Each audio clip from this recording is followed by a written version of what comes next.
Marilah kita berdoa. Bapa Surgawi, kami akan mendengarkan firman-Mu. Berbicaralah ya Tuhan, kami siap mendengar. Di dalam Yesus Kristus kami berdoa. Amin. Shalom.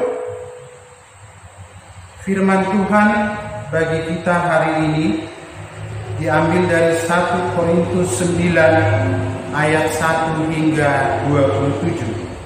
Demikian bunyinya, hak dan kewajiban rasul. Bukankah aku rasul? Bukankah aku orang bebas? Bukankah aku telah melihat Yesus Tuhan kita? Bukankah kamu adalah buah pekerjaanku dalam Tuhan? Sekalipun bagi orang lain aku bukanlah rasul, tetapi bagi kamu aku adalah rasul. Sebab hidupmu dalam Tuhan adalah materai dari kerasulanku. Inilah pembelaanku terhadap mereka yang mengeritik aku. Tidakkah kami mempunyai hak untuk makan dan minum? Tidakkah kami mempunyai hak untuk membawa seorang istri Kristen dalam perjalanan kami, seperti yang dilakukan rasul-rasul lain dan saudara-saudara Tuhan dan Kefas? Atau hanya aku dan Barnabas sajakah yang tidak mempunyai hak untuk dibebaskan dari pekerjaan tangan? Siapakah yang pernah turut dalam peperangan atas biayanya sendiri? Siapakah yang menanami kebun anggur dan tidak memakan buahnya? Atau siapakah yang menggembalakan kawanan domba dan yang tidak minum susu domba itu? Apa yang kukatakan ini bukanlah hanya pikiran manusia saja. Bukankah hukum Taurat juga berkata-kata demikian? Sebab dalam hukum Musa ada tertulis, janganlah engkau memberangus mulut lembu yang sedang mengirik. Lembukah yang Allah perhatikan, atau kitakah yang Ia maksudkan? Ya, untuk kitalah hal ini ditulis, yaitu pembajak harus membajak dalam pengharapan, dan pengirik harus mengirik dalam pengharapan untuk memperoleh bagiannya. Jadi, jika kami telah menaburkan benih rohani bagi kamu, berlebih-lebihkah kalau kami menuai hasil duniawi daripada kamu? Kalau orang lain mempunyai hak untuk mengharapkan hal itu daripada kami, bukankah kami mempunyai hak yang lebih besar? Tetapi kami tidak mempergunakan hak itu. Sebaliknya kami menanggung segala sesuatu, supaya jangan kami mengadakan rintangan bagi pemberitaan Injil Kristus. Tidak tahukah kamu bahwa mereka yang melayani dalam tempat kudus mendapat penghidupannya dari tempat kudus itu, dan bahwa mereka yang melayani mezbah mendapat bahagian mereka dari mezbah itu? Demikian pula Tuhan telah menetapkan bahwa mereka yang memberitakan Injil harus hidup dari pemberitaan Injil itu. Tetapi aku tidak pernah mempergunakan satu pun dari hak-hak itu. Aku tidak menulis semuanya ini supaya aku pun diperlakukan juga demikian. Sebab aku lebih suka mati daripada. Sungguh kemegahanku tidak dapat ditiadakan siapapun juga. Karena itu aku memberitakan Injil.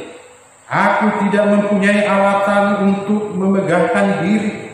Sebab itu adalah keharusan bagi. Celakalah aku jika aku tidak memberitakan Injil. Kalau andai kata aku melakukannya menurut kehendakku sendiri, memang aku berhak menerima upah. Tetapi karena aku melakukannya bukan menurut kehendakku sendiri, pemberitaan itu adalah tugas penyelenggaraan yang ditanggungan kepadaku. Kalau demikian, apakah upahku? Upahku ialah ini, bahwa aku boleh memberitakan Injil tanpa upah, dan bahwa aku tidak mempergunakan hakku sebagai pemberita Injil. Sungguh pun aku bebas terhadap semua orang.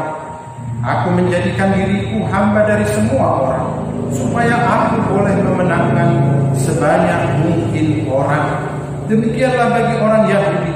Aku menjadi seperti orang Yahudi, supaya aku memenangkan orang-orang Yahudi. Bagi orang-orang yang hidup di bawah hukum Taurat, aku menjadi seperti orang yang hidup di bawah hukum Taurat, sekalipun aku sendiri tidak hidup di bawah hukum Taurat, supaya aku dapat memenangkan mereka yang hidup di bawah hukum Taurat.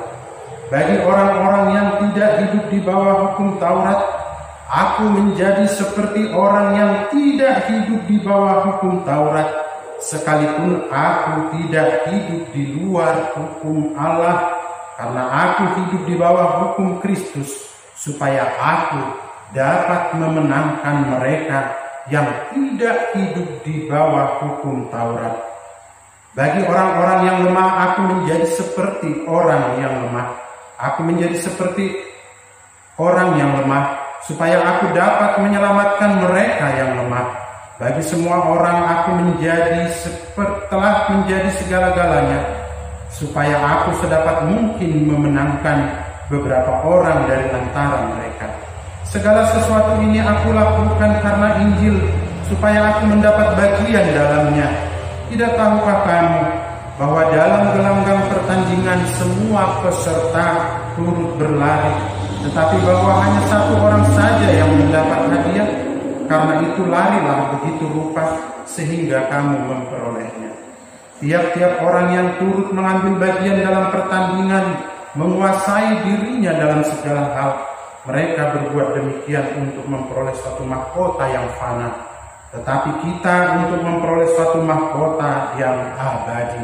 Sebab itu aku tidak berlari tanpa tujuan, dan aku bukan petinju yang sembarangan saja memukul, tetapi aku melatih tubuhku dan menguasainya seluruhnya, supaya sesudah memberitakan Injil kepada orang lain, jangan aku sendiri ditolak.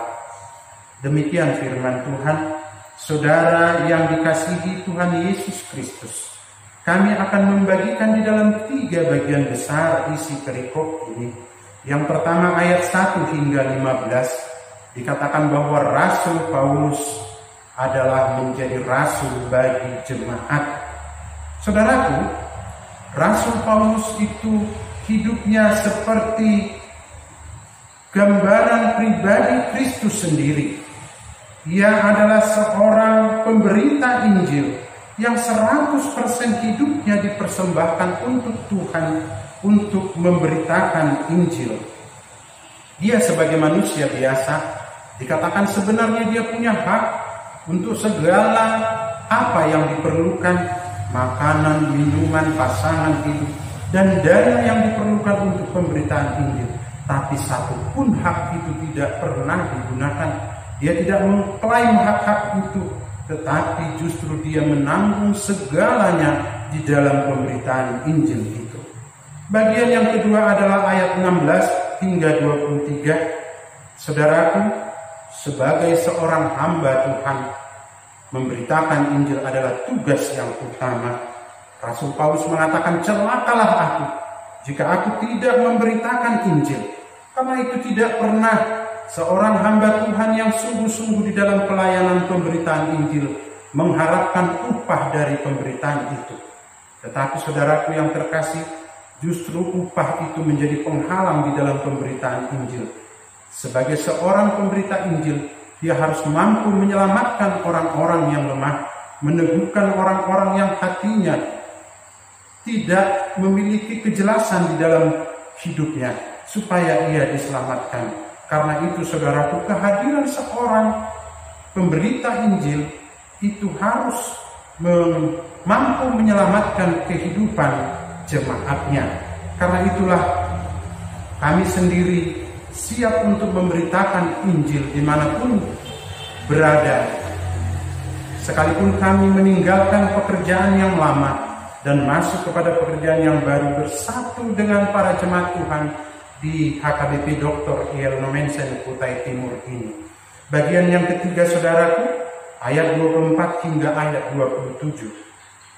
Akhirnya, saudara, diingatkan kembali, seorang pemberita Injil itu harus memiliki visi yang jelas, yaitu memberitakan Injil untuk keselamatan banyak orang. Ibaratnya hidup ini adalah ibarat dalam sebuah pertandingan. Dalam sebuah pertandingan itu yang menang sampai pada garis finish itu hanya ada satu orang yang memperoleh hadiah. Hadiah yang diperoleh oleh pemberita Injil itu adalah hadiah yang kekal abadi, yaitu surga yang mulia yang disediakan Allah bagi orang-orang yang percaya. Karena itu, saudara, bertandinglah dengan aturan-peraturan yang disiapkan oleh para penyedia pertandingan itu, agar dia dapat menyelesaikan pertandingan itu dengan baik. Maka aturan yang diberikan harus dilaksanakan sedemikian rupa. Pemberitaan Injil itu, saudaraku, selain memberitakan Injil untuk menyelamatkan orang-orang, maka dirimu sendiri harus diselamatkan bersama dengan keluargamu, rumah tanggamu harus diselamatkan. Karena itu, saudara, tetaplah setia di dalam pelayanan untuk keselamatan orang lain. Amin. Kita berdoa.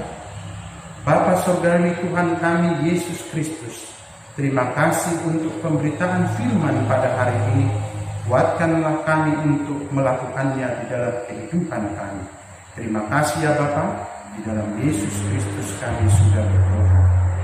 Amin.